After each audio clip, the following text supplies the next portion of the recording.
Hello, this is Dharni. I'm a final year student of Womandirar and I'm here to tell you a little bit about the anatomy and physiology of the thalamus and hypothalamus since at least in neuroanatomy form follows function, and these topics are important not just for your first year but also for final year students who are learning about endocrine disorders and who are learning about you know any CNS pathologies that can lead to sensory abnormalities in the body, stroke syndromes, and all of that.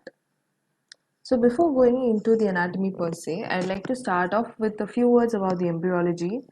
We know that the primitive brain, the developing brain, develops from three divisions, which is your forebrain, midbrain, and hindbrain, also called the prosencephalon, mesencephalon, and rhomencephalon, respectively.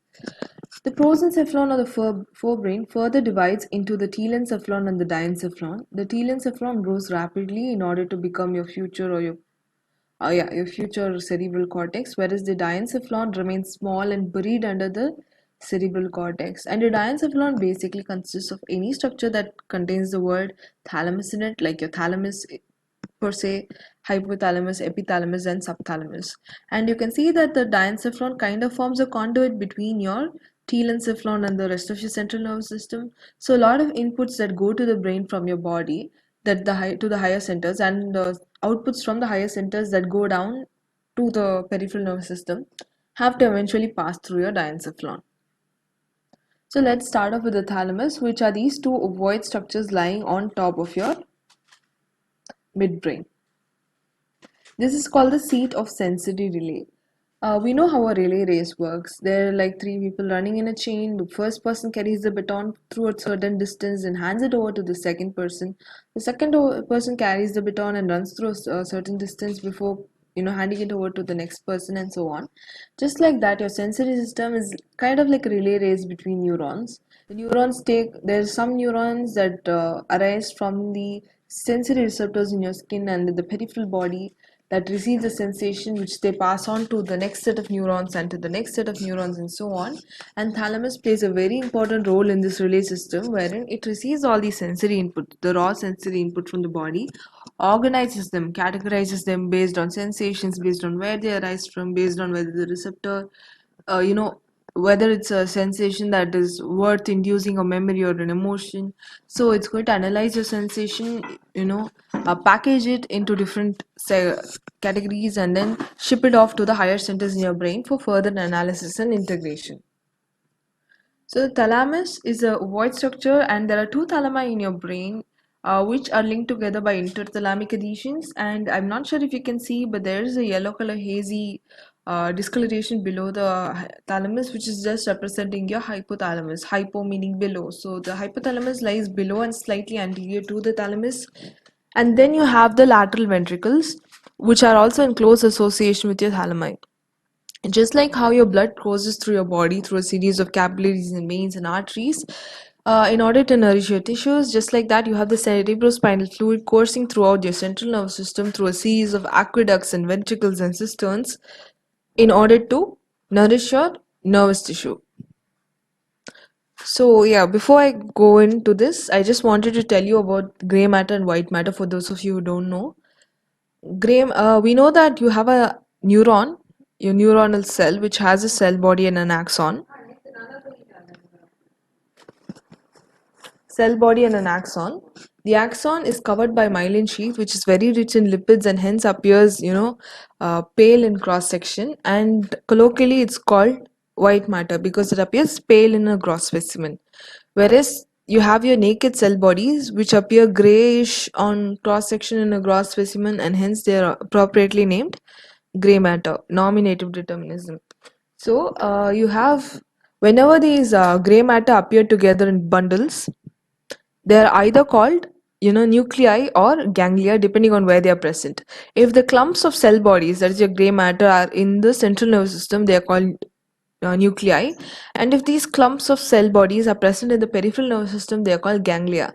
So nuclei and ganglia are just fancy names for bundles of or bunches of cell bodies together, and whenever there's a cell body, it should obviously give rise to an axon.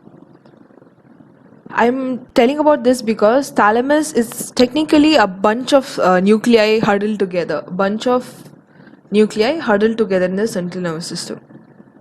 So I want you to draw along with me. I'm just going to represent one thalamus here, and I want you to draw along with me because this is how I learned, and I find this really useful in order to remember the functions of the different nuclei. So I have drawn this blue color mantle-like structure surrounding the thalamus and also interjecting into the thalamus in the shape of a Y. This is actually white matter called medullary lamina. Lamina means a sheet. Like when you laminate something, it means you make it into a flat sheet. So this lamina is nothing but a sheet of white matter surrounding the gray matter of your thalamus, and the sheet of white matter on the outside of the thalamus is called extramedullary lamina, and the sheets of white matter that interject into the thalamus are called intramedullary lamina. So I've drawn islands of gray matter lying within the white matter. These islands of gray matter are appropriately named intralaminar nuclei because they are groups of gray matter, groups of cell bodies lying in the lamina. So intralaminar nuclei. So we'll go ahead and label the parts of the thalamus. I'm just going to color it in and then label them all together at the end.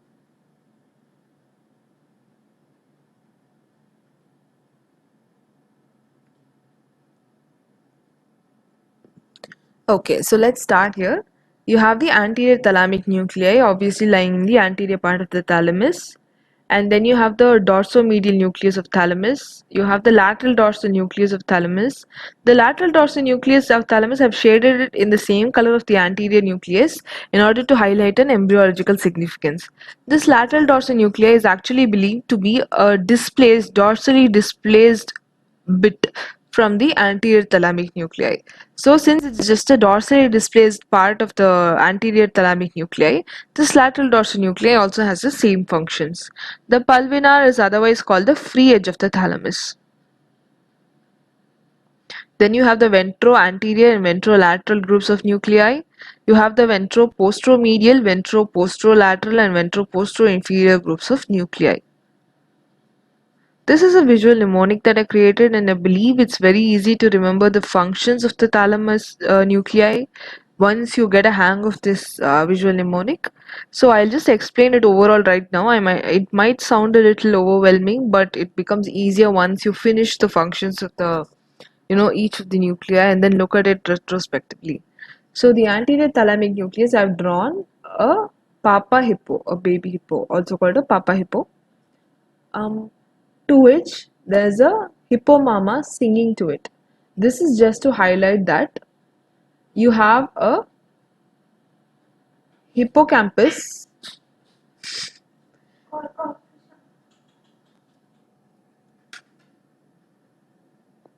which is connected to the cingulate gyrus, which is a part of your limbic system, via something called the mammillothalamic tract, which passes through the anterior nucleus. So hippo mama singing to its papa. That's because this connection is a vital part of your Papez circuit. Then dorsomedial nucleus, I've just shown a man whose hand who's controlling somebody. This is just to highlight that the dorsomedial nucleus plays a role in controlling your behavior in response to your mood and sensation and surroundings. So dorsomedial nucleus controls your behavior. I've drawn an alarm clock over the intralamina nuclei just to highlight that the intralamina nuclei play a role in wakefulness. The pulvinar or the free edge, you can mispronounce it as pulvinar because this pulls inputs from other parts of the thalamus and sends them to different regions of the cortex that are usually not directly connected to other thalamic nuclei.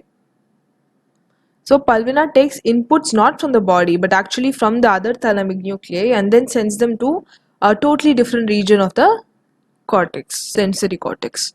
Then you have the ventro-anterior and ventrolateral nuclei. I've drawn a man. If you can see, there's a man who's running just to show that these nuclei play a role in motor coordination, motor function. And I've shown a picture of the cerebellum, a picture of the brain with the cerebellum highlighted beside the ventrolateral nuclei. To enforce the fact that the ventrolateral nuclei has significant connections to the cerebellum. The ventroposteromedial and ventroposterolateral nuclei receive sensory inputs from all over the body. Remember M for mask and L for lower body. That's because the ventroposteromedial nucleus receives inputs, sensory inputs from the head and neck, whereas the rest of the body or the sensory input goes to the ventroposterolateral nucleus. And finally, I've shown a picture of scales, also called the balance, near the ventroposterior inferior nucleus, just to highlight that the ventroposterior inferior nucleus plays a role in balance. Then coming to the anterior nucleus, we saw the singing mama hippo and the papa. This is just to reinforce about the Pappas circuit. Something is called a circuit when it begins and ends at the same point. It has to go in circular fashion. So you have your hippocampus, which is connected to your cingulate gyrus via the mammillothalamic tract, which passes through the anterior nucleus, and conversely the cingulate gyrus in turn is connected to the hippocampus via your parahippocampal gyrus. And remember that the cingulate gyrus is a part of your limbic system, and the function of the limbic system, to put it in as simple a terminology as possible, the function of the limbic system is to control your mood and emotion. Whereas, remember, the hippocampus is like a dustbin. It's a storehouse of your recent short-term memory. And when you sleep, your brain actually analyzes the stuff, the junk that's in your hippocampus, and sorts them out to see if this can be forgotten or if it should be consolidated as a long-term memory. So, hippocampus is a storehouse of temporary recent memory, short-term memory, whereas the cingulate gyrus is responsible for mood and emotion. So when there's something connecting the memory and the mood, it means that this anterior nucleus or the function should also should also involve controlling your memory and mood. And you know just like that, the anterior thalamic nucleus adjusts your mood according to your recent or acute memory. So that's why when you are scolded by your staff in your morning or a anatomy lecture, you come back feeling like shit to your class, and you carry that sour mood till at least your lunch break. You're just the mood out tired சொல்றாங்க திட்டின அப்புறம் 2-3 hours. That's because your recent memory is affecting your mood thanks to your Pappas circuit. So this Pappas circuit can be damaged in amnesia because Pappas circuit involves memory and amnesia means loss of memory. So I'm just putting a clipping to show the fact that memory and mood are normally linked in your body. Recent memory and mood are normally linked in your brain, and this link can be damaged in amnesia. பாட்டிட்டு வந்தியா? ஊர்ல பெருமை விருப்பம் எப்படின்னா இருக்காங்க? என்னன்னா இப்படி அழைச்சிட்டா? என்ன? Yeah. So in the movie, he actually keeps locking horns with his uncle, and they're usually, they don't have a cordial relation. But since he develops amnesia, he doesn't remember the memory of having feuds with his uncle, and hence behaves in a totally different way. That's because of his amnesia. So even though this, clipping might not be a very accurate representation of damage to the Pappas circuit, at least it'll help you remember that the Pappas circuit links the mood and memory. Moving on to the dorsomedial nucleus. I hope you remember the hand that was controlling a puppet. Your dorsomedial nucleus actually controls your behavior in response to your mood and your surroundings. Your dorsomedial nucleus gets input from all other thalamic nuclei. So it gets all sensory input and from all over the body, be it whatever you see, whatever you're smelling, whatever you're touching, whatever you're hearing, whatever you're feeling on your body. So all those inputs come to the dorsomedial nucleus. The dorsomedial nucleus is also connected to the basal ganglia. Just remember that the basal ganglia is a center in the brain that keeps taking photocopies of your body. Your basal ganglia at every second, at every moment in time, gets a blueprint of the position of every single joint in your body, every single bone in your body. So the basal ganglia kind of plays a role in motor coordination because it knows what your body is doing at every moment in time. So your motor function is also linked to dorsomedial nucleus, and your hypothalamus, which you'll see later, which has a role to play in your sympathetic and parasympathetic output, your autonomic responses, your mood. So all of these, functions taken care of by the hypothalamus are also linked to dorsomedial nucleus. So dorsomedial nucleus links your sensory, motor, and your autonomic function, your higher functions together. Your dorsomedial nucleus links them together to the prefrontal cortex, sends those linkages to the prefrontal cortex. Remember that the prefrontal cortex plays a role in manipulating your personality and your behavior. So your personality and behavior are controlled by your motor, sensory, higher functions as well as the autonomic functions thanks to your dorsomedial nucleus. An easier way to explain this is, you seeing a cockroach in at your house versus you seeing a cockroach in a classroom setting.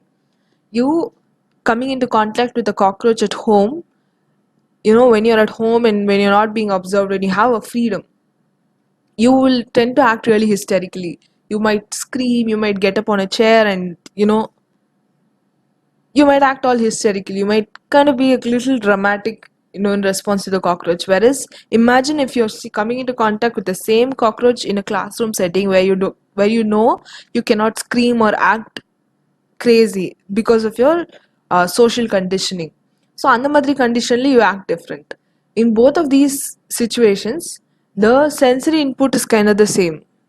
However, your social conditioning, your memory, your memory and your surroundings, your awareness about your surroundings and your memories and your social conditioning, all of them coordinate how you respond to a situation thanks to your dorsomedial nucleus.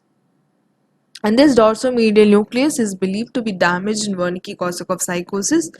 We look at this, syndrome in the last slide of this lecture. I just put an image of Gajini because in the movie he has a anterograde amnesia. That is, he remembers old memories but is unable to form and retain newer memories. புதுசா நடக்கிற எல்லாமே he is forgetting.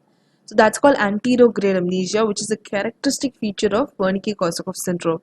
And for those of you who don't watch Indian cinema, you would have probably watched Memento by Christopher Nolan, where the protagonist also suffers from anterograde amnesia. Then coming to the pulvinar. I'm not going to touch upon the lateral dorsal nucleus because we already saw it has the same function as the anterior thalamic nucleus.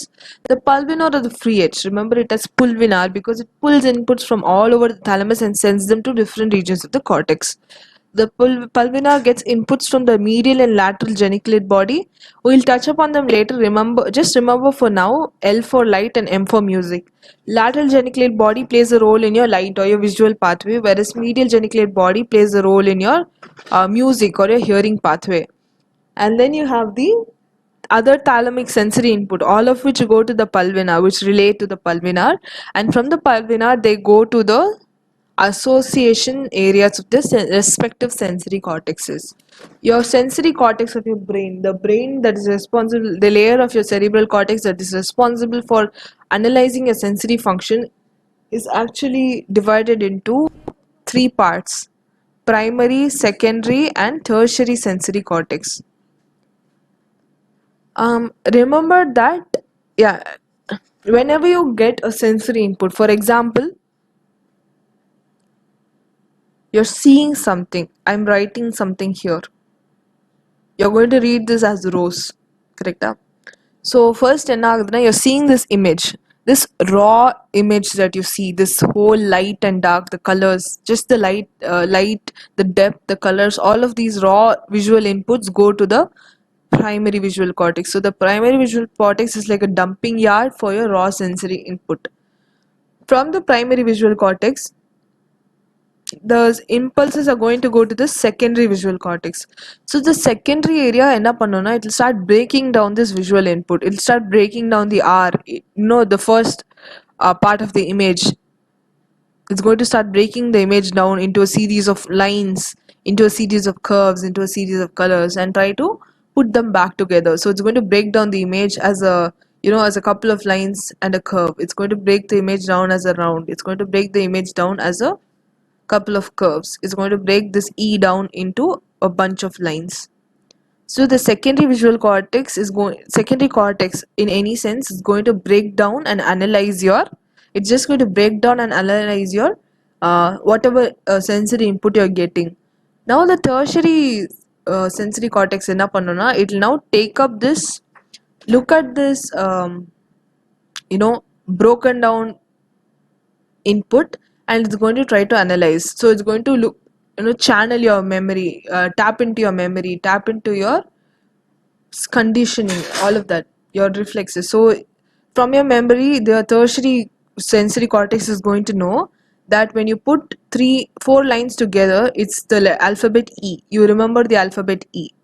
So when you put two curves together, it's the alphabet S. So the tertiary visual cortex is going to analyze and interpret whatever sensory input you're getting. It's going to analyze this sensory input that it's getting in order to see if it can, you know, find meaning in it.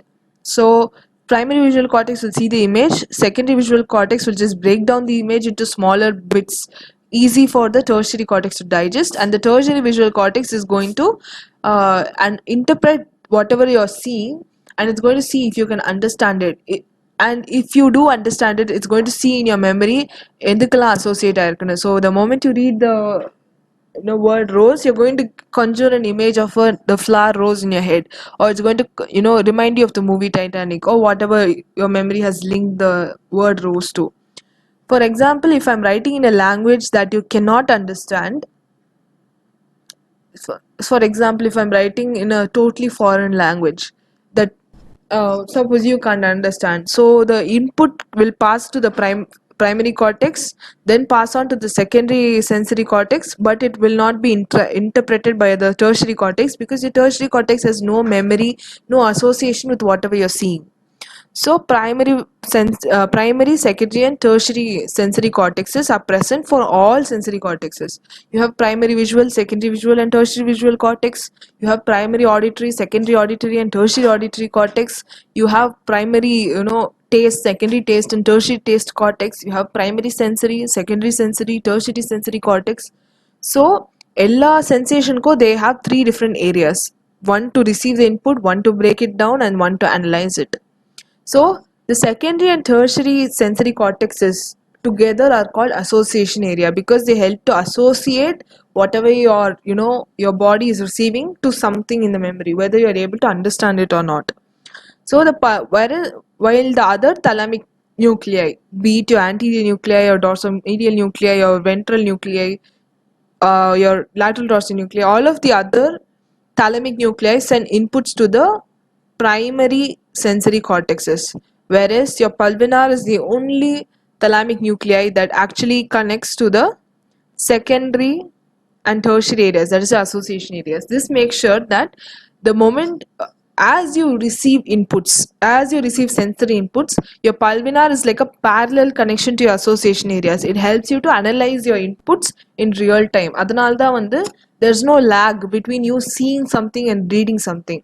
When you're reading a billboard, when you're passing on the road, you're not going to stare at it, and then 5 seconds or 10 seconds later your brain is going to slowly interpret that image for you. It's going to happen simultaneously, and that is because of the parallel connection. ஒரு பக்கம் thalamusல இருந்து input will all be going to the primary cortex, whereas some of the input will also be channeled through the pulvinar into the secondary and tertiary cortexes for them to be interpreted. So yeah, that's what I mentioned. The pulvinar relays your thalamic input to secondary or your association areas. So when this is damaged, pulvinar is damaged, one classical symptom you can see is your Wernicke sensory aphasia. Aphasia means you cannot talk.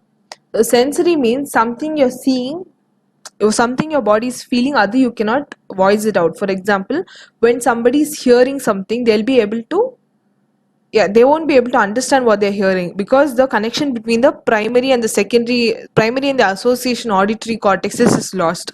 So although the primary cortex is intact, the hearing and the sounds that raw input will go to the primary auditory cortex. There is no connection between the primary and the association area, so that input will not be analyzed or understood by your body.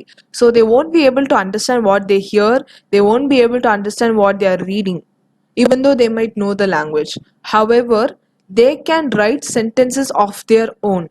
they can அவங்க நினைக்கிறது they can write, they can create new sentences, they can speak fluently, but they cannot repeat what's being said, but they cannot copy down what's being written. It's kind of like being illiterate in a sense. எழுத படிக்க தெரியாது ஆனா பேச தெரியும், அதே மாதிரி தான். So I'll just show a video again to impress upon this idea. தெரியல. நானே கொஞ்சம் சின்னதா தான் போட்டேன். இப்ப பாருங்க. இப்ப தெரியுதா? தெரியல. ஏஜ் ஆயிடுச்சு இல்லையா? அதனாலதான். இப்ப தெரியுதா? தெரியல. So, see, he is able to speak sentences of his own fluently in the language that he knows. But he is unable to read what's being written, even though it's in a language that he's familiar with. And that is because he's illiterate, but this will also be seen in a person with Wernicke sensory aphasia.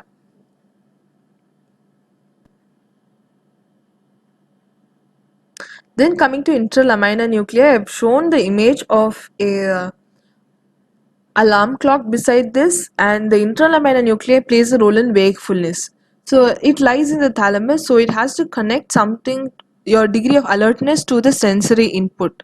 So enna agona, you have your sensory fibers, your pain fibers, your pain fibers and all the sensory fibers will be connected to your ascending reticular activating fibers. You have an ascending reticular activating system, which is the arousal system of your body. When this ascending reticular activating system is excited, it's present in your spinal cord fulla, and it goes all the way to your, or it relays all over your cerebral cortex. We know the cerebral cortex is a seat of consciousness. So whenever this ascending reticular activating system is excited, it's going to send impulses to all over your cerebral cortex and excite your cerebral cortex, thereby waking you up.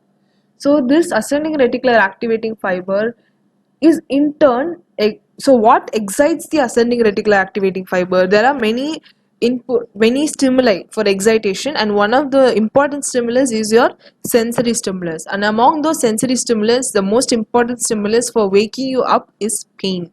So the pain fibers are linked to the ascending reticular activating system thanks to your intralamina nuclei, and this ensures that whenever you receive pain, your level of wakefulness increases, your level of arousal increases. அதனால்தான் வந்து whenever you receive a painful stimulus, you wake up.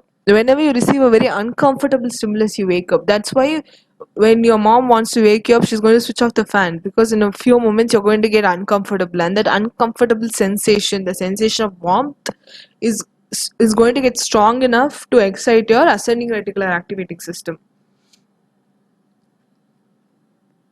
And this intralamina nuclei, they are damaged, they are usually non-functional in coma. That's why you cannot wake up a comatose patient when you give them any sensory or painful stimulus. And remember that this intralamina nuclei are responsive to very strong sensory stimulation.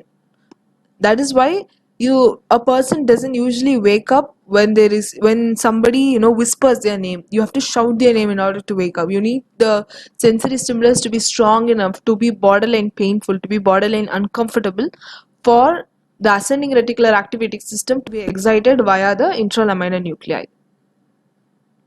Then coming to ventroanterior and ventrolateral nucleus, both of these play a role in motor coordination. The ventroanterior nucleus connects the basal ganglia to the cerebral cortex. I told you that the basal ganglia is one region of your brain that always receives photocopies of your body at every moment in time.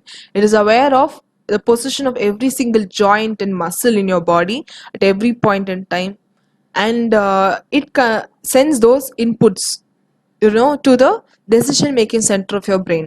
Adhe madri, the cerebellum, which plays a role in motor coordination, is connected to the primary motor cortex, which is the mercenary of your brain. It's just the outflow tract for motor commands from your brain. This output center is connected to the motor coordination center via your ventrolateral nucleus. So ventroanterior nucleus has some role to play in motor decision making, whereas ventrolateral nucleus has some role to play in coordinated motor output.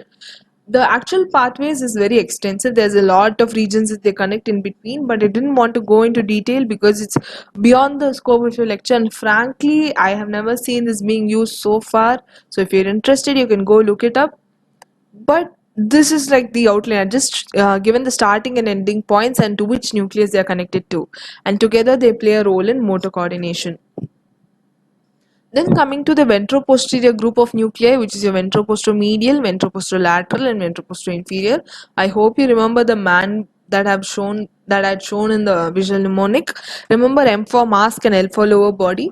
So ventroposterior nucleus receives inputs, sensory inputs from your head and neck through your main on the trigeminal fibers. Your cranial nerve 5, your trigeminal nerve, is the one that receives the brunt of sensory, the responsibility of carrying all your sensory stimulation from your face. Apart from that, this ventroposteromedial nucleus also receives taste fibers, which are branches of your seventh cranial nerve, which is your facial nerve. So your taste fibers and your facial sensation fibers all pass to the primary sensory cortex via your ventroposteromedial nucleus. Your ventroposterolateral nucleus receives sensations from your lower body, namely through the dorsal column and the spinothalamic tract. The dorsal column carries sensation of vibration and position sense and proprioception, whereas your spinothalamic tract carries the sensations of pain, touch, temperature, pressure. So all of these vital sensations are carried through these two tracts, and these two tracts will eventually relay in the ventroposterolateral nucleus of the thalamus. Then finally, you have the VPI, ventroposteroinferior nucleus. I've shown the image of a balance previously. So you have the balance system in your ear called the vestibular fibers. So just a little detour. Remember that the vestibular system is present in your ear, and this vestibular system, to put it very simply, is just a series of tubes filled with water, filled with fluid. So imagine you have two water bottles in your hand and you're going to walk with them, and you're going to hold them in place, hold them in your hand, they're full of water, and you're going to walk and you're going to spin and you're going to jump around. When your body moves, the water in these bottles will also move. When you're going to jump up, the water is going to jump up and down, it's going to oscillate up and down. When you spin around, this water is going to move sideways. When you move really fast, the water is also going to move really fast. When you move slowly, this water is also going to move slowly in the water bottles. Just like that, the fluid in the tubes in your vestibular system are going to move in accordance with the direction and with the acceleration in which your body, is to be specific, your head is moving. So this vestibular system is able to quickly analyze the direction and the acceleration with which your body is moving by calculating the fluid or the movement inside these tubes, and therefore is going to quickly orient your body to the sudden change in position. That is why when you slowly spin around, you give your vestibular system enough time to catch up and to analyze all these little changes in the body position, and to recalibrate your body so you don't feel dizzy. However, when you go on a roller coaster ride, or when you're going to spin really fast, your body is going to get disoriented because the fluid in your vestibular system is moving so fast. Your brain is being bombarded with signals. So your brain takes its own sweet time to calculate and tabulate all of these signals that it's receiving, in order to come to a conclusion as to where your body is oriented in space and time. So this vestibular system plays a role in orienting your body with response to the direction and acceleration in which your body is moving. So these vestibular system plays a role in balance, and those fibers, vestibular fibers, which arise from the 8th cranial nerve, relay to the primary sensory cortex via your ventroposteroinferior nucleus. Okay, now let's zoom out a little bit. This gray area that is buried under is actually your thalamus. Your thalamus is covered by a cap, is covered by a thin lid of white matter called the stratum zoneal. Not very important. There's a external medullary lamina, which we've already seen, and outside the external medullary lamina you have another shield of gray matter called the reticular nucleus. As the name says, there's something that is going to connect to the reticular system. So enna aguduna, we already saw your intralaminar nucleus. So what does this intralaminar nucleus do? Whenever you have a powerful sensory stimulus, it's going to wake you up. That is your intralamina nucleus. This reticular nucleus has the opposite function, kind of the opposite function.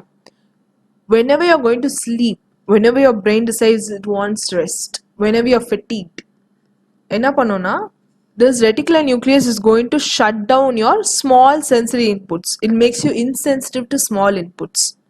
So that's why when you're drowsy, யாராவது சாஃப்டா பேசினா கேட்காது. When you're sleeping, you don't uh, you do not perceive any mild sensory inputs. That is because all of these mild sensory inputs are shut down by the reticular nucleus in order to let your brain rest. Whenever you are unconscious, whenever you are whenever you're sleeping, whenever you're drowsy, your perception is lowered, your sensitivity to sensation is lowered because of your reticular nucleus. However, if the sensation you're receiving is going to increase in intensity, it's going to travel to the cortex through another nucleus, which is your intralamina nucleus. So the reticular nucleus is going to shut down the thalamus whenever your cerebral cortex decides to sleep, whenever your body decides to sleep. It shuts down the thalamus from being, from annoying it with constant sensory input, especially when these sensory inputs are very mild or of low intensity. Then there are two other gray matter bundles that I've shown here, the lateral and medial geniculate body, which we look at now. So lateral and medial geniculate body, I've already told you, L for light and M for music. The lateral geniculate body plays a role in the visual pathway, whereas the medial geniculate body plays a role in the auditory pathway. So this is the rough, outline. Any geniculate body will connect a colliculus to your primary sensory cortex. So what are the colliculus? You probably remembered. You have your midbrain. Midbrain you have corpora quadrigemina, which is composed of two superior and two inferior colliculus. The superior and inferior colliculus are again involved in your visual and auditory system. Remember, your eyes are placed above your ears. So the superior colliculus, which is placed above the inferior colliculus, plays a role in visual system, whereas the inferior colliculus is going to play a role in the auditory system. So your lateral geniculate body is connects the superior colliculus to your primary visual cortex, whereas your medial geniculate body connects the inferior colliculus to your primary auditory cortex. You would have probably read about the visual pathway. So remember that you have an eyeball, which is a sphere, and the sphere has a small hole. Whenever you're going to shine light into this hole, when light is coming from the left side, it's going to enter diagonally and go and eventually hit the right side of the right wall. When you have a small, it's like looking into a pot. When you're trying to shine a light into a pot, you have to shine the light diagonally. When you want to look at the left wall, you have to shine the light diagonally from the right side. When you want to look at the right wall, you have to shine the light diagonally from the left side. I hope you understand. Whenever there's a small aperture. Adhe madari, your pupil is a tiny aperture, whereas your retina, which is lining your eyeball, is a large pot inside. So your light coming from the left side of the, whatever you're viewing, the left side of the scenery light will fall upon the right retina. So whereas the right side light will fall upon the left retina. So this is your left visual field. There's light, so the light is going to travel diagonally.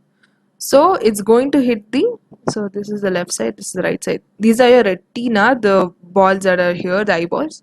So the left visual field is going to form an image on the right side of the left retina and the right side of the right retina.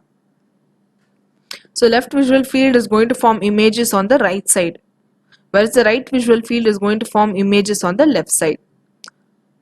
And these are also labeled nasal and temporal sides because nasal means towards the nose. The medial retinal fields are called nasal fields, whereas the lateral retinal fields are called the temporal fields.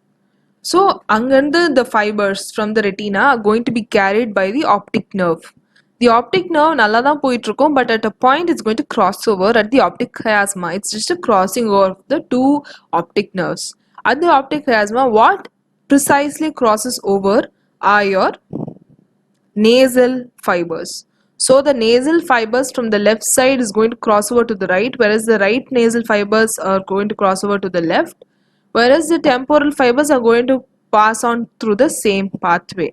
So once it crosses over, it forms the optic tracts, and from the optic tracts, they are going to go to the geniculate bodies. They'll go to the they'll go to the colliculi and then to the geniculate body. So eventually, what the geniculate body is receiving is it will receive the temporal retinal fibers of the same side and the nasal retinal fibers of the opposite side. So the lateral geniculate nucleus of one side is going to receive the temporal retinal fibers of the same side and the nasal retinal fibers of the opposite side.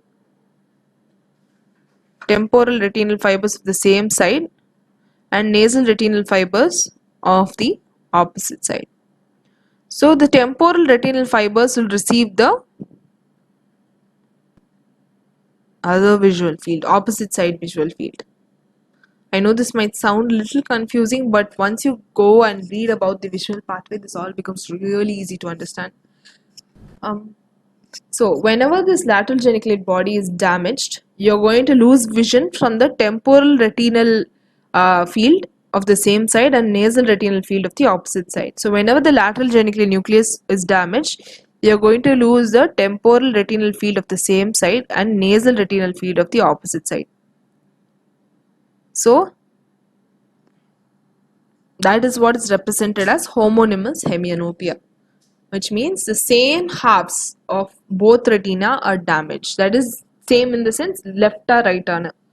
So the left halves of both the retina are damaged here, and what you will not be able to see is the right visual field. Remember, the light is coming from the right visual field falling onto these two areas. So this is called homonymous hemianopia, where both eyes will not be able to see the same direction of the visual field, either the right or left. Then coming to the medial geniculate body. The medial geniculate body is involved in the music or the auditory pathway. It connects the inferior colliculi to the appropriate primary cortex, that is your auditory cortex. There is a cochlear nuclei, which is the part of the 8th cranial nerve responsible for hearing, and this cochlear nucleus will give fibers going to the inferior colliculus of the opposite side, and from the inferior colliculus the fibers are going to the medial geniculate body, and from the medial geniculate body they'll relay to the appropriate primary auditory cortex. And when this is damaged, you will have sensory neural hearing loss. You will get sensory neural hearing loss. So coming back to this visual mnemonic, we'll just revise this really fast. You have the anterior thalamic nuclei, which has the Papez circuit connecting the hippocampus to the cingulate gyrus via your mammillothalamic tract, and your cingulate gyrus back to the hippocampus via your parahippocampal gyrus. You have your dorsomedial nucleus, which connects your thalamic input, your basal ganglia, as well as your hypothalamic input to the prefrontal cortex, thereby adjusting your behavior in response to your mood and surroundings. The lateral dorsal nucleus, same color as the anterior nucleus, same function. The alarm clock near the intralamina nuclei is to show that the anterior ascending reticular activating system is linked to the sensory system, and when there's a stimulus that is uncomfortable or intense or painful enough, your cerebral cortex is going to get excited and you're going to wake up. The pulvinar or the free edge has a unique function wherein it receives inputs from the other thalamic areas, that is your lateral and medial geniculate bodies and all the other thalamic sensory inputs. It's going to relay them to the association areas, thereby allowing you to simultaneously start interpreting and analyzing whatever sensory input you're receiving. The ventroanterior and ventrolateral nucleus play a role in motor function. The ventroanterior nucleus is the intermediate, is the link between your basal ganglia and the cerebral cortex, whereas the ventrolateral nucleus is the link between your cerebellum and the primary motor cortex, and they play a role in motor planning and motor coordination. The ventroposteromedial and ventroposterolateral nucleus, they receive inputs from the head and neck and the lower body respectively, and also the ventroposteromedial nucleus receives taste sensations, and they are all related to the primary sensory cortex. The ventroposterior inferior nucleus plays a role in balance as it receives vestibular fibers which are part of the 8th cranial nerve, and it plays a role in balance and orientation of your body. So I have summarized everything that I've covered so far, just where the fibers start, where they end, what's connecting them. So you can pause the video at this point and take a screenshot if you want. Now we'll move on to the hypothalamus. The hypothalamus, like the name says, it lies below and slightly anterior to the thalamus. You can see your ovoid thalamus here, and you have your hypothalamus lying slightly anterior and below the thalamus. And the hypothalamus and pituitary are kind of like a contiguous unit, and whenever you're studying the hypothalamus, I suggest that you learn about the pituitary simultaneously, at least a little bit about each other's functions, because they are pretty codependent. The hypothalamus, I've shaded it in the same color as that of the posterior pituitary to show that the posterior pituitary is also of neural origin, whereas the anterior pituitary is of a totally different origin and therefore has only vascular connections to the hypothalamus, whereas the hypothalamus and the posterior pituitary have neural connections. Again, this would be a major digression from whatever topic I'm going to take. So you can go back and read about the pituitary. It's really interesting. So the hypothalamus has three main functions: endocrine, limbic, and autonomic functions. The endocrine being the system that deals with your hormones, the limbic being the system that deals with your mood and memory, and your autonomic system that deals with your sympathetic and parasympathetic activities, your involuntary activities of your body. So this is just to show the endocrine system, the limbic system, the sympathetic and parasympathetic system, although they might sound like they have very, different functions, they are all very closely interlinked thanks to the hypothalamus. That's why, for example, when you're hungry, you're going to feel angry. When you binge eat, you're going to feel the sensation of, you're going to feel good when you binge eat. When you're going to PMS, when you're going to have your PMS, your hormonal fluctuations are going to cause mood swings, and all of that happens because all of these systems are closely interlinked and they act together in harmony through your hypothalamus. So before going into the hypothalamus functions, I'd like to point out some of the anatomical relations. The hypothalamus lies below and slightly anterior to your thalamus. The hypothalamus lies slightly behind the optic chiasma. The hypothalamus lies above the pituitary gland, connected to it through a stalk. And the hypothalamus also lies in close relation to your ventricles, which are nothing but your pools of CSF, the pools where CSF are secreted from. So the significance of these connections is nothing but any tumor that arises in the hypothalamus can compress upon the surrounding structures. Whenever there is a hypothalamic tumor, you remember that the cranial cavity is a fixed area. It's like a bony box and it cannot expand. So enna tissues la irukko, they're already jam packed into it. There's no space to accommodate a tumor. So whenever you have something growing inside your brain, inside your cranium, it's going to grow at the expense of other tissues surrounding it. It's going to compress and kill the tissues surrounding it. So whenever you have a tumor of the hypothalamus, it's going to compress and damage the structures surrounding the hypothalamus, namely optic chiasma. So when your optic chiasma is damaged, you know that the optic chiasma, you have crossing over of nasal fibers, and when you have nasal fiber damage, it's going to lead to bitemporal hemianopia. Because we know that uh, these nasal fibers, when you cannot see, yeah, these nasal fibers receive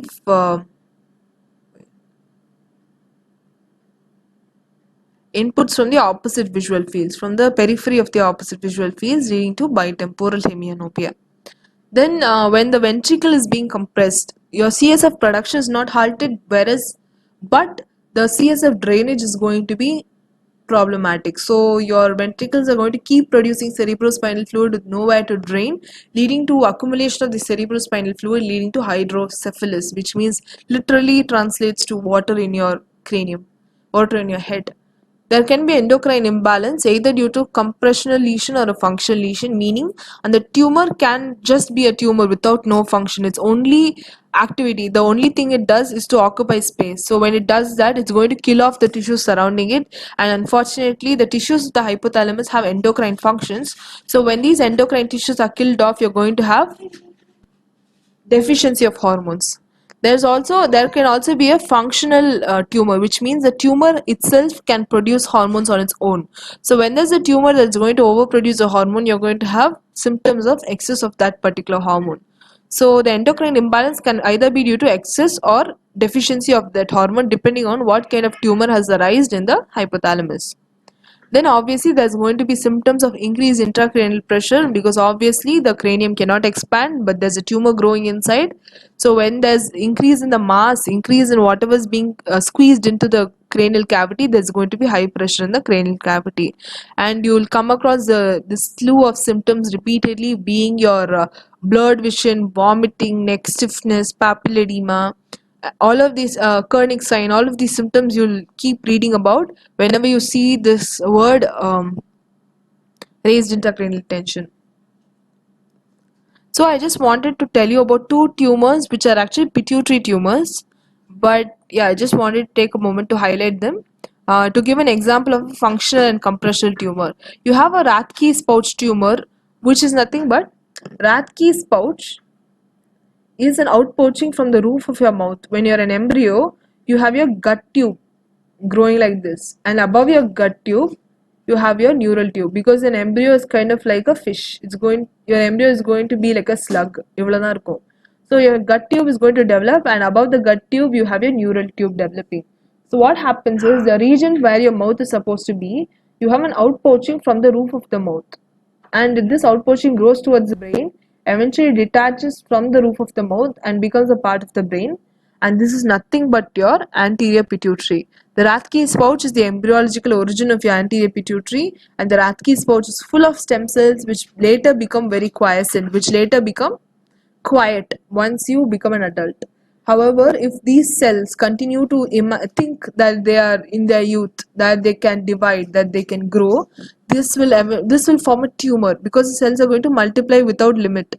So this Rathke's pouch tumor is called craniopharyngioma, which means something, a tumor, a benign tumor. Oma is the suffix that you use for benign tumors.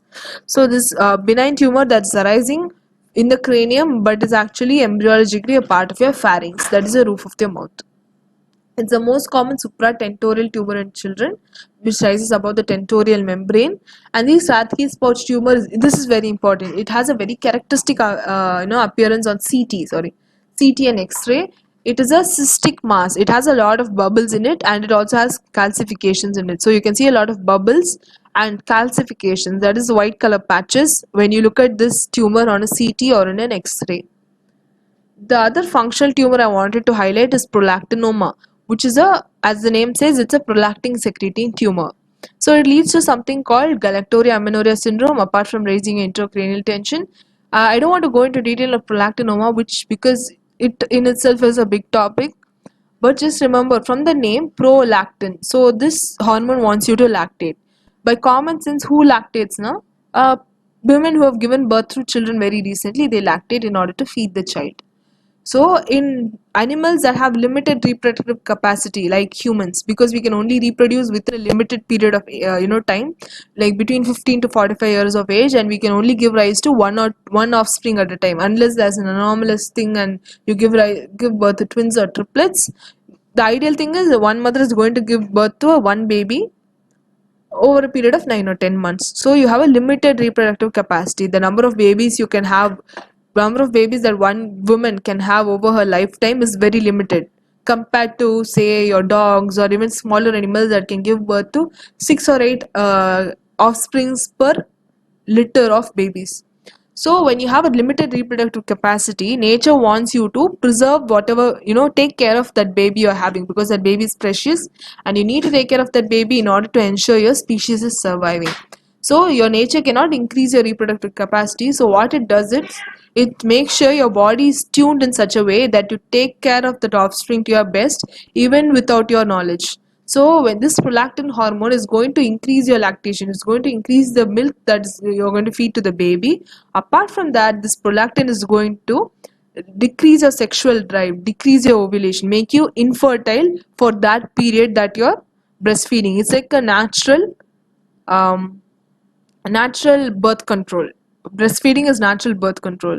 That is because nature is like, you have one baby, take care of it for now, don't screw it up, don't try to make new babies. Because when you have a lot of babies, you have to divide attention between them. Less attention meaning less care, less chances of survival.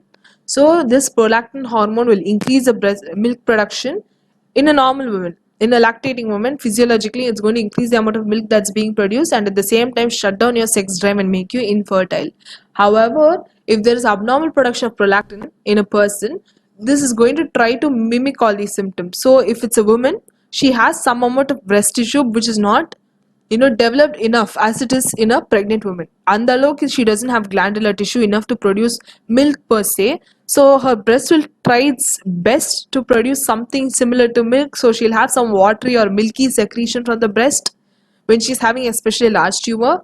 That's your prolactinoma. Apart from that, these women will come complain to you at early stages of the tumor, even when the tumors are very small, less than 1 centimeter. They'll come with complaints of no periods, because the moment the woman misses her period, she's going to become really alert, she's going to get really worried. So she'll come to you with complaints of I missed my period, and she can also complain of tenderness in the breast and something, there's some watery thing coming out of my breast now. Apart from that, the tumor is growing to grow really big. She's going to have visual problems, she's going to have headaches, increased signs of intracranial tension.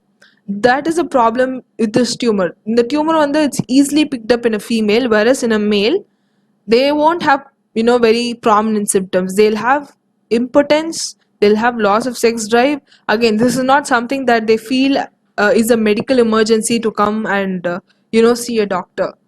So they come only in late stages, when the tumor has grown so big that it's going to cause visual problems, that is going to cause severe headaches. So prolactinomas are actually, even though their incidence might be the same in males and females, they are diagnosed 20 times more commonly in females because the symptoms are that prominent. The moment the prolactin level increases even a little bit more than what it's supposed to be, the periods are going to get irregular and the periods are going to stop. And this tumor is special because usually any cranial tumor, you often hear this is there's a tumor in the brain, na surgery pannonu. Prolactinoma is one unique tumor wherein it can be completely treated just by giving oral drugs. Your dopamine agonists like your bromocriptine and cabergoline, you give it to that woman twice a week for like 3 to 6 months, she's going to completely get cured. The tumor will regress, that she's going to get completely cured. In very rare cases do you need surgery when the tumor has grown beyond your control, beyond the tumor has grown too big and you need to mitigate the symptoms right away. And the madri condition you opt for surgery. Tavara, prolactinoma is very, very, very amenable to treatment. Okay, I digressed a lot. But coming back, how do you label the parts of a hypothalamus? This is very important when you're going to mention different nuclei. So imagine you're in your classroom and you are asked to, point out a bench where you're sitting. How will you point it out? I sit behind this girl. I sit beside this person. I sit beside that person. You mention your place in relation to others around you. Adhe madri, hypothalamus or parts are labeled, in relation to the structures that lie adjacent to it. So the part of the hypothalamus that lies above these swellings called mammillary bodies is called the mammillary area of the hypothalamus. The area of the hypothalamus that lies above the tuber cinereum, which is a swelling to which the pituitary is attached, tuber cinereum. So the tuberal area of the hypothalamus, and the region of the hypothalamus that lies above the optic chiasma is called the supraoptic area of the hypothalamus. So again, I want you to draw along with me so that it's easier to follow. And for now, I'm going to show two hypothalami, but when we are going to the lecture, I'm just going to show only one half, this half of the hypothalamus here on. So there are two hypothalami separated by the third ventricle. The mammillary body lies below the hypothalamus, and the area of the hypothalamus lying directly above it is called the mammillary area of the hypothalamus. The tuber cinereum is a swelling below the hypothalamus, and the area of the hypothalamus lying directly above the tuber cinereum is called the tuberal area. The optic chiasma passes below the hypothalamus, and the region of the hypothalamus lying directly above the optic chiasma is called the supraoptic area. And the free area in the anterior-most part of the hypothalamus is called preoptic area. The hypothalamus can also be divided into a medial and lateral half. This is just for the rule of thumb thing. Whenever you have the anterior, posterior, medial and lateral. Remember, the anterior hypothalamus has connections to the parasympathetic nervous system, which is your rest and digest system. The posterior hypothalamus has connections to the sympathetic nervous system, which is your flight, fight system. the medial hypothalamus has connections to centers of reward and satiety, which is the feeling of fullness after you eat. That's why whenever you binge eat, you feel a little better, you feel a little calmer. A lot of us feel better when we eat because the centers for your happiness center, this is the feeling of accomplishment, that is closely linked to the feeling of fullness after you eat. Then on the lateral hypothalamus has the regions responsible for hunger and anger. This is the principle behind the Snickers ad. When you're hungry, you grab a Snickers because when you're hungry, you feel very irritable, you feel very angry. But once you eat, you get better. That's because the hunger and anger center are closely related in the lateral hypothalamus, whereas the reward and satiety center are closely related in the medial hypothalamus. So anterior parasympathetic, posterior sympathetic, medial reward and satiety, lateral hunger and anger. So I'll tell you about visual mnemonic, and then we'll look at each of the nuclei or the functions in detail, and then go back to the visual mnemonic and revise it once. Just like your thalamus, your hypothalamus is also a collection of nuclei. So you go out and you have fun. The next morning you wake up all hungover. You're cold. You realize that you've turned on the AC, you're not, your bed sheet, you've not covered yourself. You wake up very cold in the morning. You're very hungry. You're very thirsty. And you're very stressed because it's a weekday now. You have to go and get ready for work. So you decide to tackle one issue at a time. You first decide to eat and then have a cup of coffee to start your day. But whatever you're searching for, your milk is missing. Then you realize somebody else had taken the milk that you had kept for your coffee. So you get really angry and you throw the milk on their face. So you go out and party. You wake up the next morning very cold, you're hungry, you're thirsty and you're stressed because you have to get ready now. So you decide to tackle one issue at a time. You want to eat and then have coffee. But once you finish eating, you realize that your milk is missing. Somebody has taken the milk from you. You get angry. And finally, you throw that milk at the person's face. So just remember this morning. So we'll start with the preoptic nuclei. The preoptic area, you have two nuclei, which is your dimorphic nucleus and your preoptic nucleus. Dimorphism. We have studied about dimorphism in our zoology when we study about dimorphic worms. When we study botany, dimorphic flowers, the ability of that organism to show differences between the male and the female gender. So this nucleus has different functions in the male and female gender. It is believed to be more active in males. That is because this nucleus is believed to play a role in gametogenesis. The male gamete are your sperms and the female gamete are your ova. When do the males produce sperms? They produce sperms from a young age and they continue to produce sperms till very old ages. So you have sperm production spanning over a long period of time. Apart from that, they produce thousands if not millions of healthy sperms. If the person is a healthy individual, he is going to produce thousands of healthy sperms, lakhs of healthy sperms, mature viable sperms every day for a majority of his life. So obviously sperm production in males is going to be really active, and therefore this dimorphic nucleus is more active in males. However, coming to a female, when does she produce ovum? She's going to produce eggs from the age of 15 to the age of 45. She's going to produce one egg every month. Adhu only if her cycles are regular. She might miss her period sometimes. She might, she might get pregnant and though 10 months she'll not produce any eggs. Again, this egg she's producing every month, and again this egg is not going to be fully mature. We know that the egg actually matures only during fertilization. So a female is going to produce only one egg per month for a limited period of time in her life, and that too an immature ovum. So gametogenesis is slower in females. So this nucleus, which is believed to be responsible for gametogenesis, is obviously going to be more active in males. Apart from that, this nucleus is now believed to play a role in sexual orientation.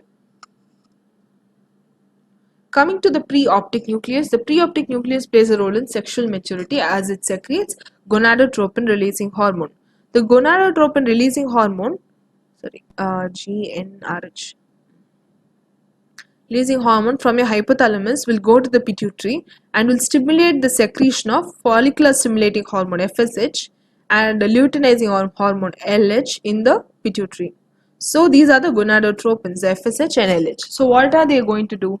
The FSH in a male is going to go and increase sperm production, whereas in a female, FSH is going to stimulate production of egg.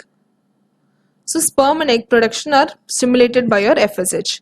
The LH is going to stimulate the production of hormones, namely testosterone in a male and estrogen in a female.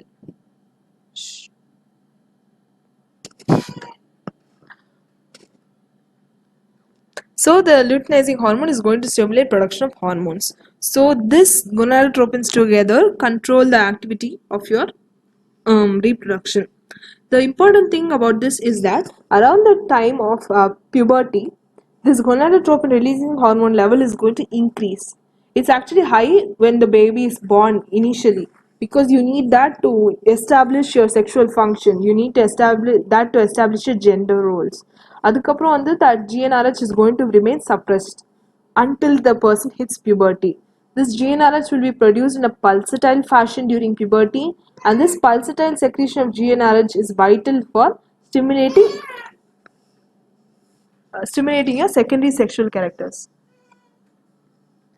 So what happens whenever there's a problem in this preoptic nucleus? Whenever there's a tumor in the preoptic nucleus or anything that is irritating the preoptic nucleus, you're going to develop precocious puberty. That is, a child developing secondary sexual characters, sexual aggression before the age of 8 or the age of 9. Age of 8 in case of females and the age of 9 in case of males.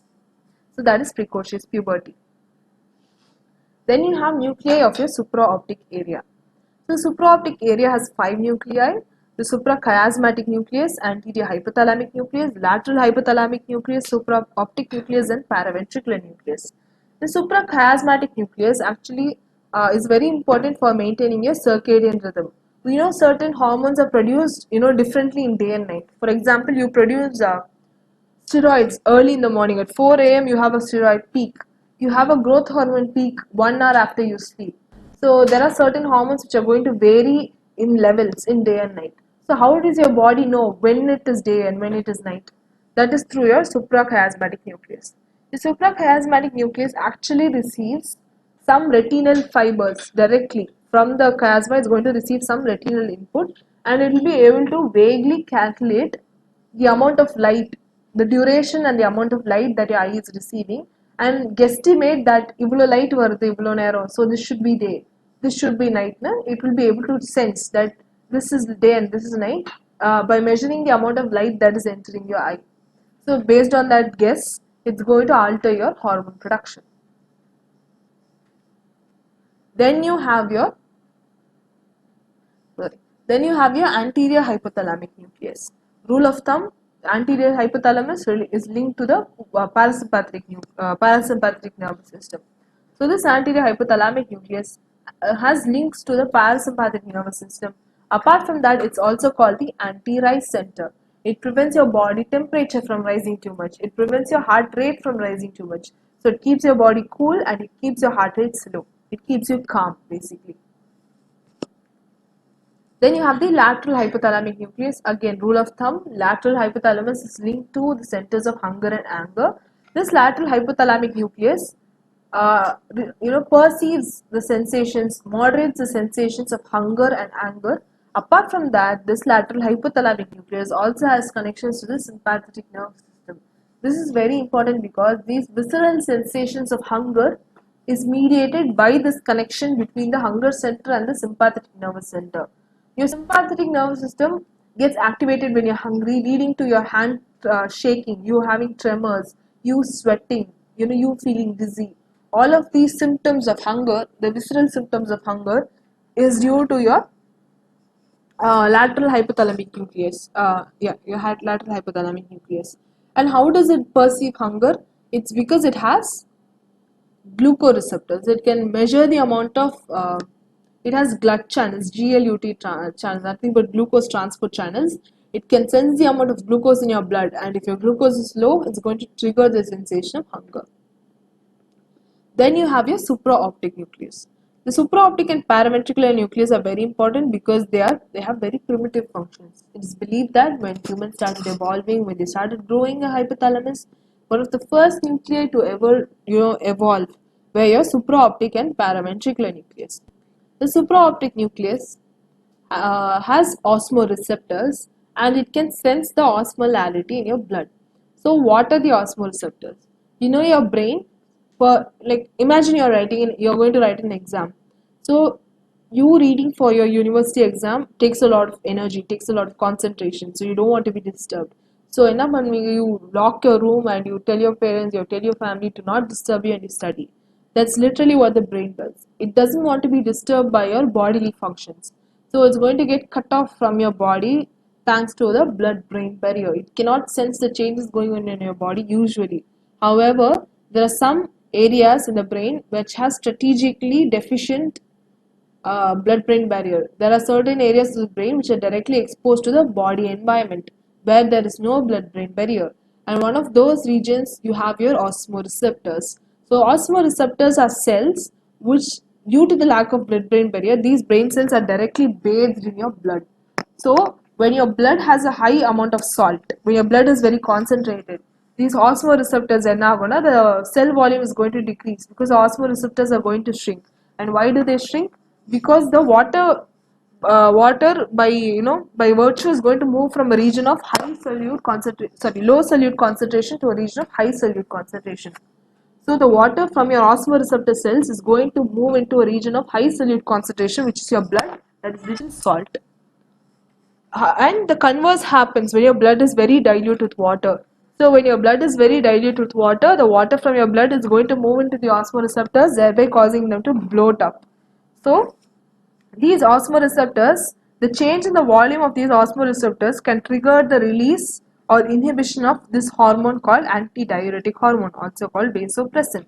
This antidiuretic hormone has two functions. It mainly tries to prevent urinary water loss, antidiuretic.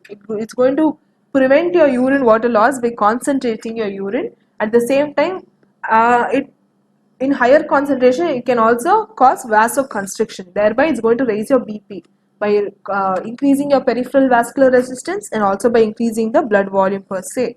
So this antidiuretic hormone is going to increase the blood pressure in response to low blood volumes, and that antidiuretic hormone is released by the supraoptic nucleus.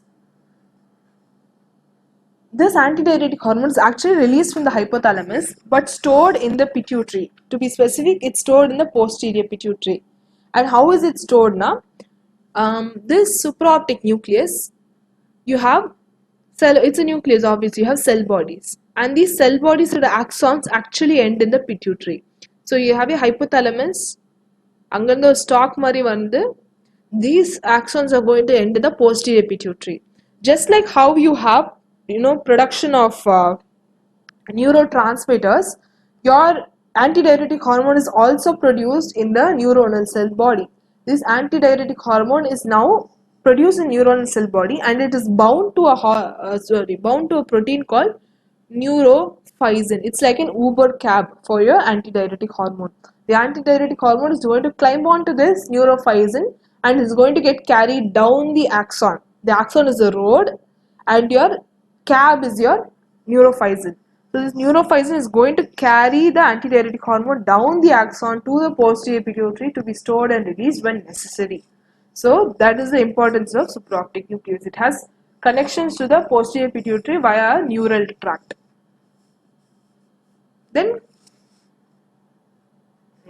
Then coming to the paraventricular nucleus. The paraventricular nucleus, I'll elaborate upon its function in the next slide. Just remember that the paraventricular nucleus releases a couple of hormones. Apart from that, it also releases oxytocin.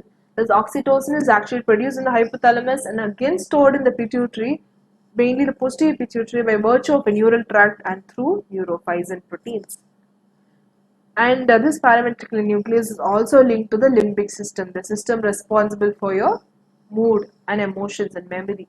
That's why sometimes your body, whenever you're in, you feel happy, you get a release of oxytocin. You feel the sensation of calm and peace. You are going to release oxytocin. That is because of the connection between the limbic system.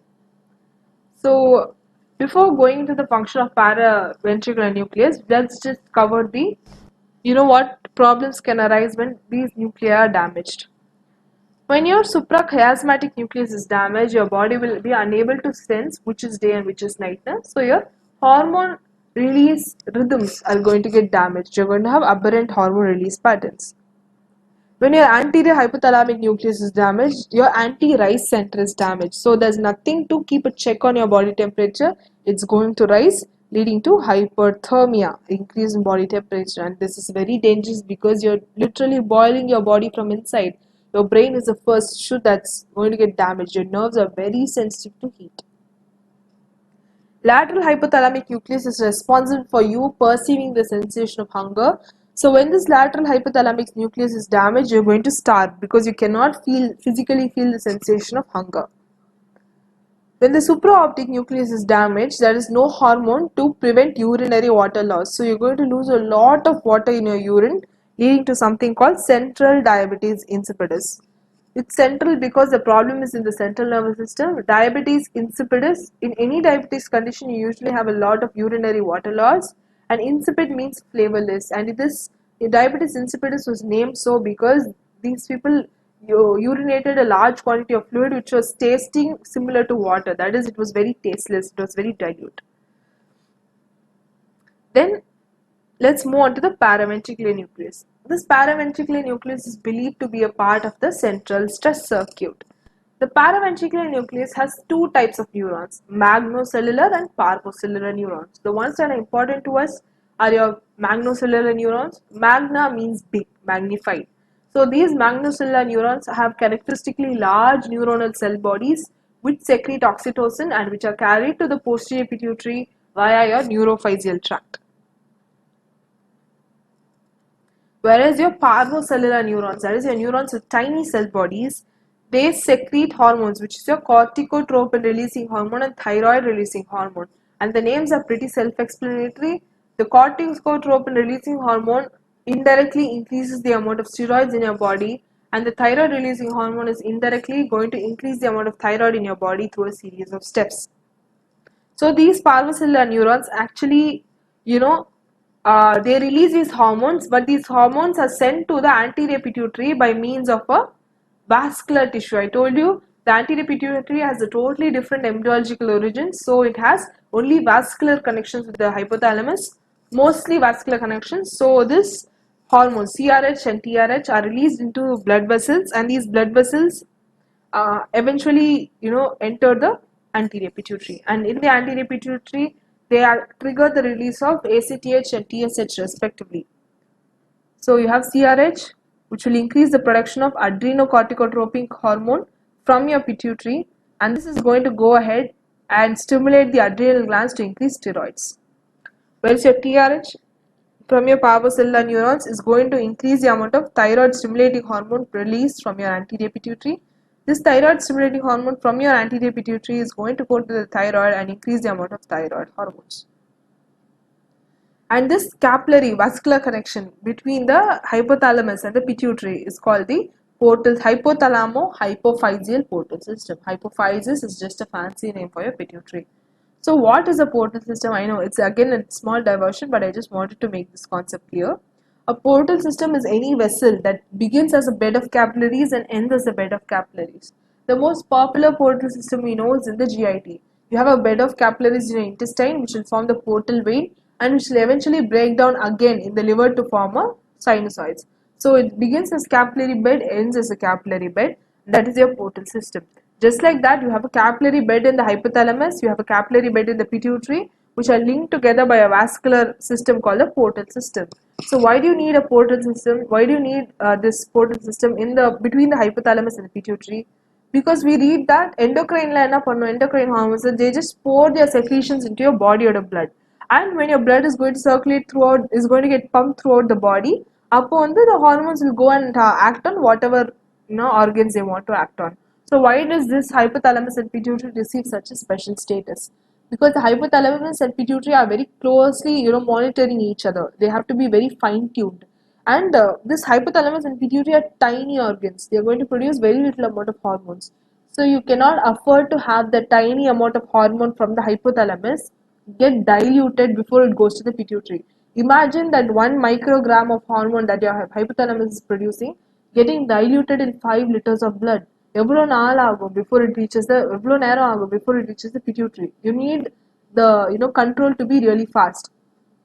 That is why you have a special channel, so that the secretions from your hypothalamus is collected from all the cells. Thanks to the dense capillary network, it's collected from all over the hypothalamus and sent in a concentrated manner to the pituitary, that is the anterior pituitary.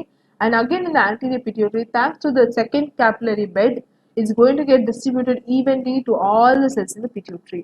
So that's why you have a portal system. So the one important thing you have to take home is the MOP, magnocellular neuron secreting oxytocin, which is stored in the posterior pituitary.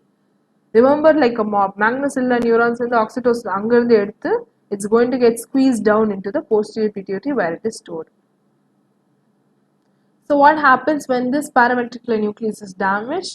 You will mostly see symptoms of this damage now. You won't the deficiency of oxytocin won't have much of symptoms, whereas the deficiency of corticotropin and thyroid hormones will have severe symptoms, leading to tertiary hypocortisolism and tertiary hypothyroidism. Tertiary because it arises in the third level glands. You have this hypothalamo-pituitary endocrine axis. Pituitary endocrine axis. Or for your corticosteroids, it's going to be adrenals, and for your thyroid hormones, it's going to be the thyroid hormone. So thyroid gland. So hypothalamo-pituitary adrenal axis and hypothalamo-pituitary thyroid axis are going to get affected when your paraventricular nucleus is damaged. Remember 1, 2, 3.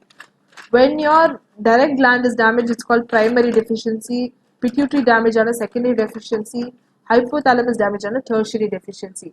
So when you have deficiency of steroids because of damage at the higher level, that is because of damage in the hypothalamus, it's called a tertiary deficiency. So you have tertiary hypocortisolism and tertiary thyroid deficiency arising when you have damage to the paraventricular nucleus. Then nuclei of the tuberal and mammillary areas. So the ventromedian nucleus. Ventromedian nucleus, the name irukra madri, it's medially located, thereby it has to have connections with satiety center and reward center. This ventromedian nucleus also has connections to the parasympathetic nervous system, and it also secretes somatostatin. Somatostatin is a hormone that inhibits growth hormone release from the pituitary. Somatostatin inhibits growth hormone release. Actually, somatostatin, just remember, it's a blanket inhibitory hormone. It not only inhibits growth hormone, it inhibits a lot of hormones in your body. This somatostatin is not only produced in the hypothalamus, it's also produced in the it's also produced in the pancreas. It's going to inhibit a lot of your GIT hormones. So remember that somatostatin is a blanket inhibitory hormone, but in the context of your hypothalamus, it mainly inhibits your growth hormone release from your pituitary. The ventromedian nucleus is responsible for the sensation of satiety. That is because it is sensitive to a hormone called leptin. This leptin is a hormone that is released from your adipose tissue. When your body has adipose tissue, it means it doesn't need food because it already has stores. So how does it shut down your body from consuming food? It should lower your appetite. It should increase your satiety. It should make you feel full. It should make you feel not hungry. So your adipose tissue is going to release a hormone called leptin. This leptin will go act on the ventromedian nucleus, making you feel less hungry, therefore less inclined to eat. Then you have the arcuate nucleus. The arcuate nucleus is very important because it secretes growth hormone releasing hormone, which stimulates the pituitary to produce growth hormone, and dopamine, which inhibits prolactin secretion from the pituitary. This is very important. Dopamine from the hypothalamus inhibits prolactin secretion from the pituitary, whereas growth hormone releasing hormone is going to stimulate the release of growth hormone from the pituitary. Then dorsomedian nucleus. This dorsomedian nucleus, there is no known function. It has not been proven beyond doubt, but they have found that when it is being experimentally stimulated, dorsomedian nucleus can actually cause savage inhuman rage. It's going to the stimulation of this nucleus led to inhuman rage in the person. Then you have mammillary nucleus in the mammillary area, which again has no known function. It is believed to play a role in controlling motor activity of eating, but again it's not been proven. And finally, you have the posterior hypothalamic nucleus. Rule of thumb, posterior hypothalamus has connections to the sympathetic system. The posterior hypothalamic nucleus has sympathetic connections, and apart from that, it's called the anti-fall center. It's the thermostat of your body. It raises your body temperature, especially whenever you have a fever or an infection. When you have an infection or a swelling or an inflammation, your body is going to release a lot of chemicals. These chemical mediators include your tumor necrosis factors, your interleukins. So these interleukins and tumor necrosis factors, which are released whenever you have, inflammation in your body, when you have an infection in your body, when your cells are being broken, when your cells are being reformed, such as a tumor or cancer. Even in cancer patients, you will see a slight fever. They'll always have a slight fever. So your body, this whole fever being produced by your body is because of your thermostat being stimulated. It's because of your posterior hypothalamic nucleus being stimulated.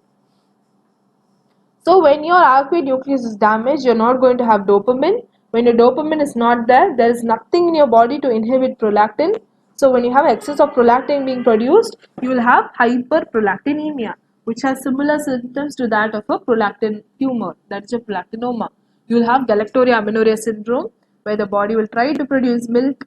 They'll have secretion of milk, but there will be no egg production. They'll be infertile and they'll have no sex drive if it's a woman. If it's a male, they'll just have breast tenderness because they do not have enough breast tissue actually. By virtue of their gender, they do not have enough breast tissue to actually even attempt producing milk, but they'll have symptoms of breast tenderness, gynecomastia. Apart from that, they'll have loss of libido and impotence. Dorsomedial nucleus and mammillary nucleus, even though they don't have any known function, they are found to, bleed. They are found to hemorrhage in Wernicke-Korsakoff disease, which we'll see about soon. Then if the posterior hypothalamic nucleus is damaged, there is nothing to, you won't be able to develop a proper fever. So let's come back to the mnemonic. Remember, when you have your preoptic area, which has two nuclei, the dimorphic and the preoptic nuclei. Dimorphic nuclei more active in males, gametogenesis and sexual orientation. Preoptic nucleus secretes gonadotropin releasing hormone. When irritated, it can cause precocious puberty. Both of them are involved in sexual functions. Then the supraoptic nuclei. The first one is a supraoptic set of nucleus. The suprachiasmatic nuclei is responsible for regulating your circadian rhythm of hormone secretion. You have your anterior hypothalamic nucleus, which is your anti-rise center. You have your lateral hypothalamic nucleus for hunger, anger and rage, and the feeling of hunger actually, the sympathetic stimulation leading to feeling of hunger. You have your antidiuretic hormone secreting supraoptic nucleus with osmoreceptors, and your central stress circuit, that is your paraventricular nucleus, which secretes oxytocin from magnocellular neurons and CRH and TRH from its parvocellular neurons. Then in the tuberal area, I'm going to just cover both the tuberal and mammillary nucleus together. In the tuberal area, you have the ventromedial nucleus responsible for satiety sensation. You have mammillary nucleus in the mammillary area with no known function. You have your arcuate nucleus, which takes away your milk, which blocks your prolactin secretion by secreting dopamine. You have the dorsomedial nucleus leading to savage rage. And finally, you have the heating area of the body, thermostat of your body, present in the posterior hypothalamic nucleus. So again, I told you that the hypothalamus has three functions: autonomic, endocrine and limbic. We have covered most of this already. The ones I have not covered in the previous slide, I'll just mention it now. The sympathetic and parasympathetic connections extend into the spinal cord also from the hypothalamus. Remember, your spinal cord has four regions. Spinal output solvola. They'll have four areas. You have the cranial output, you have the thoracic output, you have the lumbar output, and you have the sacral output. Remember that the craniosacral output is parasympathetic in nature, whereas your thoracolumbar output is sympathetic in nature. Your sacral output is independent, whereas the other three are to some extent regulated by your hypothalamus. The parasympathetic supply to the cranial outflow, the parasympathetic part of the cranial outflow, especially the cranial of 3, 7, 9 and 10, is via your hypothalamus. The hypothalamus has parasympathetic connections to the 4 cranial nuclei which play a role in parasympathetic functions, whereas your thoracolumbar sympathetic outflow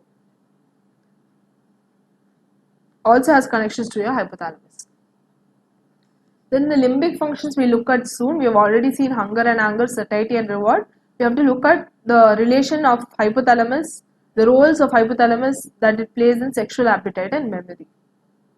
Let us look at some connections to the hypothalamus. Before I proceed, I just want to say that I have not given the entire pathway fully because frankly I have never used it so far, and me myself I don't remember much of it. If you want, you can go back and read. I'm just going to tell you what region the hypothalamus is connected to, what function it plays. So let's start with the connection of the hypothalamus to the hippocampus. We know that the hippocampus is a dustbin for the storehouse. It's a storehouse of your short-term memory.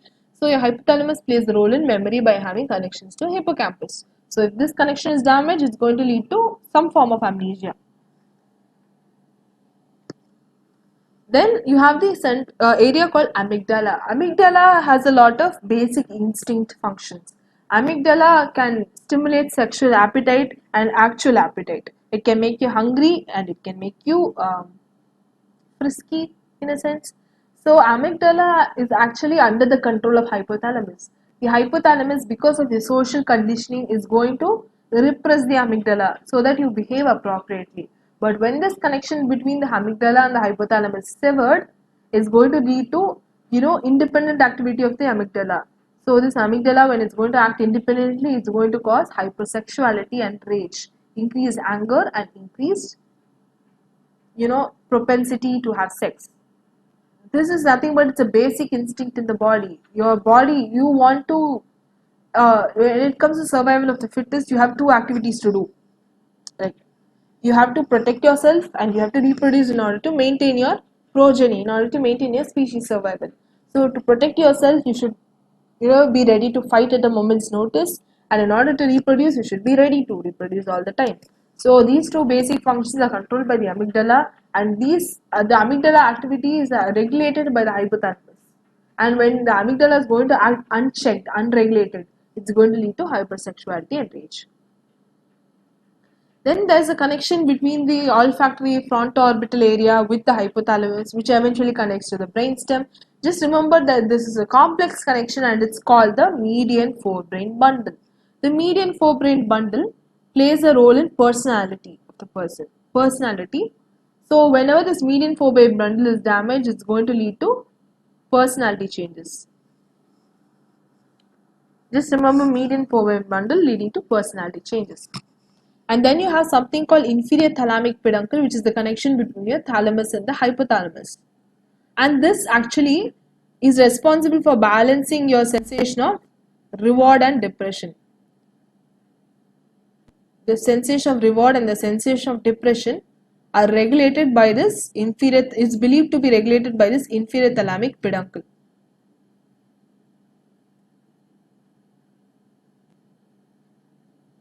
The other connections, you have connections between the mammillary body, the 2 swellings we saw below the hypothalamus and the midbrain passing through the hypothalamus. Again, this has no known function. The hypothalamus has connections to the ascending reticular activating system, plays a role in your wakefulness.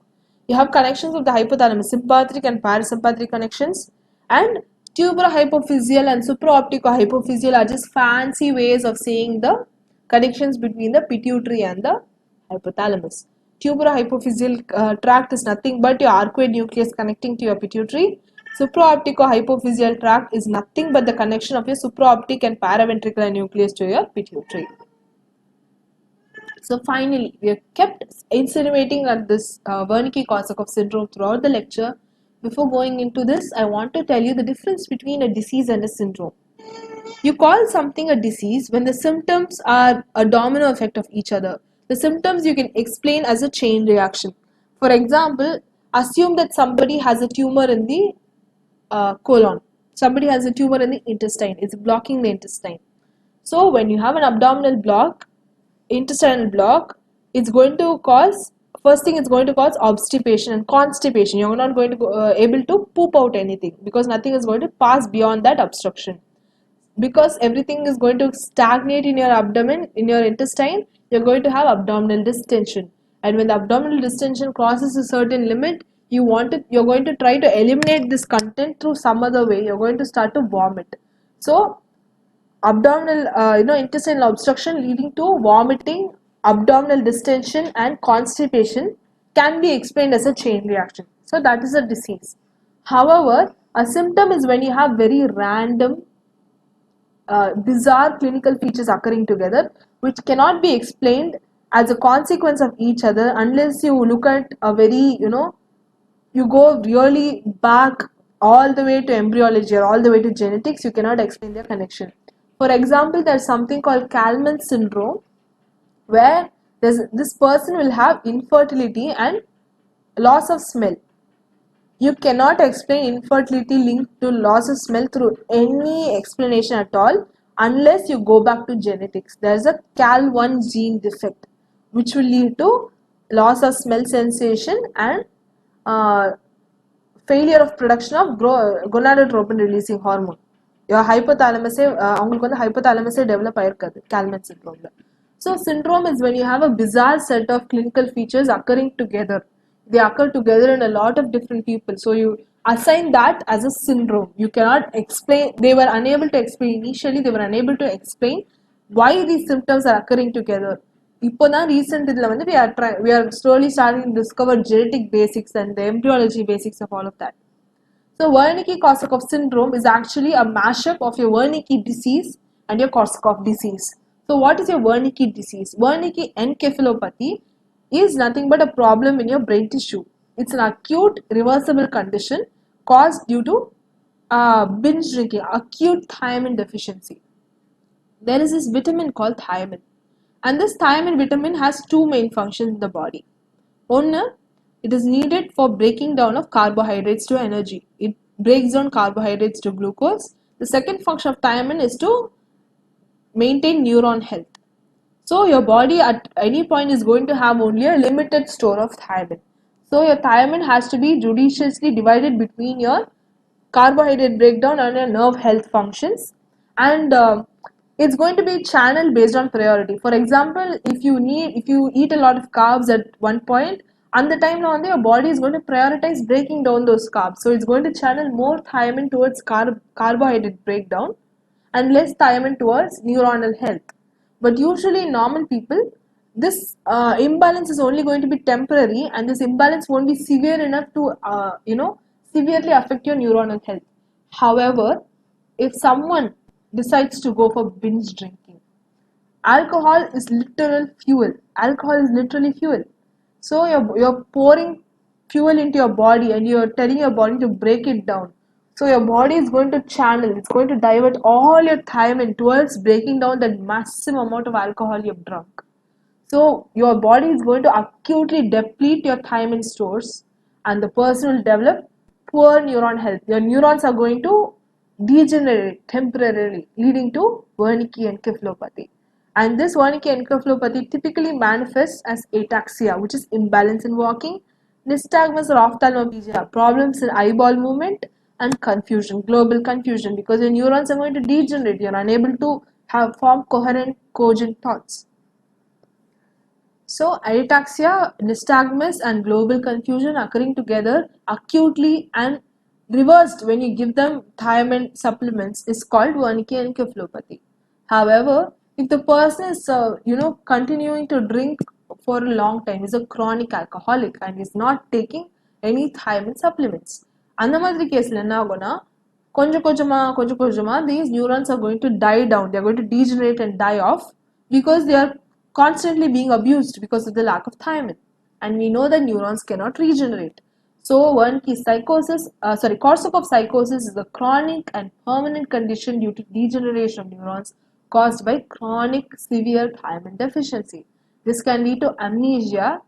Amnesia, you can see both anterograde and retrograde amnesia. Retrograde means they'll forget old memories. Anterograde means they'll be unable to form new memories. This is classically associated with confabulation. That is, a person will try to fill in the gaps in memory by weaving, spinning yarns of their own. They'll be telling you fake stories to fill up the gaps in your memory, and every time you ask them that incident over and over again, the story is obviously going to change. So this is called confabulation. Amnesia with confabulation is very characteristic of Korsakoff psychosis. They'll have apathy, that is unable to feel, unable to empathize with anything, and this person will also have severe personality changes.